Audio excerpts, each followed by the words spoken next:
What's up, everybody? Welcome back to the channel and some more Hail Caesar faction reviews as we move along here in our series. Today we got a nice short one, and that's the Bulgars, so roughly 7th through 11th centuries AD. And this is an interesting list, a little more balanced than we've seen recently with some of the ones that are geared more towards cavalry or infantry. So here we do have some minimum requirements. We do have to have at least some cavalry and infantry present, 25% each is the minimum, and so from there really we could go more balanced, again roughly 50-50, or skew more towards one or the other, maybe with the maximum being 75% of one or the other there. And then we have a sub requirement here for the infantry. Slav spearmen have to be 25% or more of the infantry, and then we have our typical division requirement here, and then for the skirmishers here, actually per division can be 50% of the infantry, so a little different than some of the more recent armies we've seen. So coming down here, this is a, like I said, super short list, and one of those that, you know, doesn't really have a lot of bells and whistles, so it's going to be one that's going to be, you know, demand a little bit more from the player as far as being able to do well with it. So we start off with Bulgar heavy cavalry armed with spears, so nothing fancy here again, but hey, having access to heavy cavalry is still pretty dang powerful, so no worries there. That's a really solid unit. Then we have, if we want to go Bulgar Pecheneg or Avar heavy cavalry armed with spears and bows. That's not always something that we see, right? Heavy cavalry that can actually do the shooty thing. So a little bit more expensive than just the plain old unit above, but there's also no special restrictions on it. So really, if you can afford the points, it might just make more sense to go that route and have, again, you have the spears from above, 2 extra points nets you a long range component, which gives, again, the unit quite a bit of flexibility and really adds a little bit more power to, again, this otherwise no frills, bare bones list here. So again, a heavy cavalry unit that can certainly mix it up. Again, no special rules for it, but it's still, again, heavy cavalry. And then a pretty decent long range option. And again, with multiple units of that will add up over time, hopefully. Then we get into the light cavalry component. And here again, armed with spears and or javelins and bows, fielded as small units. This is in some ways the best unit of the whole list here. We get feigned flight with all those gear options for 21 points, and again, no specific restrictions or anything, just has to be, you know, whatever percent of cavalry we're fielding. You know, we could actually just run all of these guys if we wanted to, but definitely worth having some heavy cavalry for just the sheer hitting power. So we still have a respectable clash value there. But again, it's light cav. It is a small unit, but we have access to bows here and javelins, and no reason not to incorporate that in here. So again, yet more mobile ranged firepower. So between that and the heavy cavalry with bows, certainly able to soften up some enemy units and then let the heavy cavalry do the heavy lifting. Jumping into the infantry. So as we, again, had above, Slav spearmen do have to be 25% or more. So we start off with that unit then. So again, no frills here whatsoever, but Slav medium infantry with spears and or javelins. So again, basic medium infantry profile. So the 6s, 5-up save here, and all that for 23 points. So again, overall, pretty good stuff here. We do want to obviously take care of the minimum requirement for that, but we have another slightly better version of that unit down below. For 1 extra point, we can have some Slav medium infantry with the double-handed axes. And here, just a little bit weaker on the short-range firepower, but we get that Clash 7, which is pretty rare, out of a medium infantry profile here. So definitely worth building and fielding some of those to supplement the mainstay spear unit, spear/javelin unit above. So worth considering, certainly.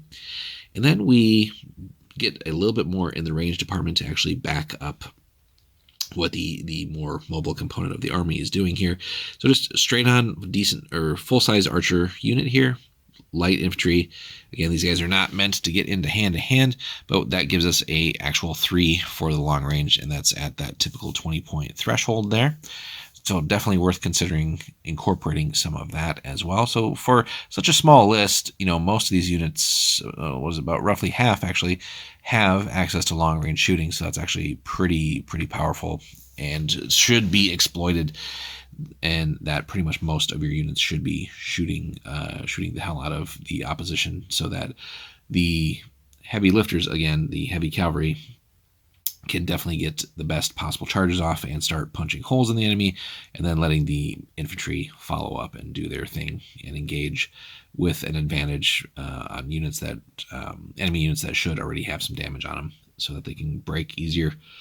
Well, then we get the basic skirmisher package as well. So again, our javelin harassing type units for 11 points, and again, all small unit stuff here. And then unfortunately, we get a restriction on the last one. We can have a bow skirmisher unit, but only one. So again, when it's these one-ofs, sadly no special rules, but we might as well take it just to have yet one more, again, long-range unit that can hopefully plink away at the enemy. So 12 points on that. And then again, the standard leadership 8 across the board for all our commanders and generals. So just a solid little list. Again, it's not going to wow anybody with, here's all these super elite units, tons of special rules and all that. It's just a basic list, but what is here in the Bulgars list can still do pretty well, especially with some competent generalship on the player's part here.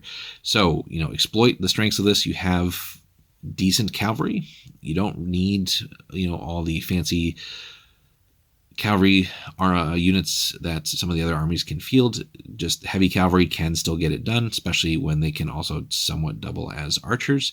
And that's a pretty scary idea as well, that they should be able to put at least a couple damage on some opposing units as they close in for hopefully charges. Back that up with some light cavalry that can also keep doing the same thing and do their feign flight shenanigans as well.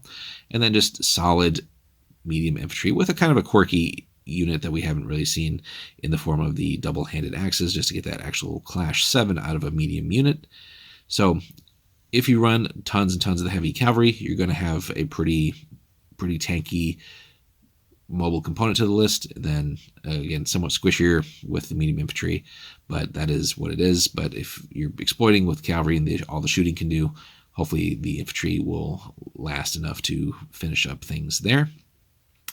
And whatever you're not using for the combat units, and whatever you can afford, take as much of the archers as you can. Just the regular archer units, right? That's going to, again, throw tons and tons of missile fire down range, and just, whatever skirmishers you can then afford as well.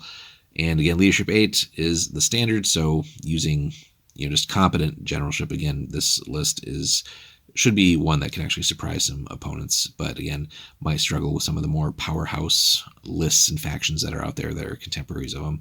So that being said, could be a fun one, and not one that, is probably getting all the limelight in a lot of these types of games, but could be fun to collect and paint and test out.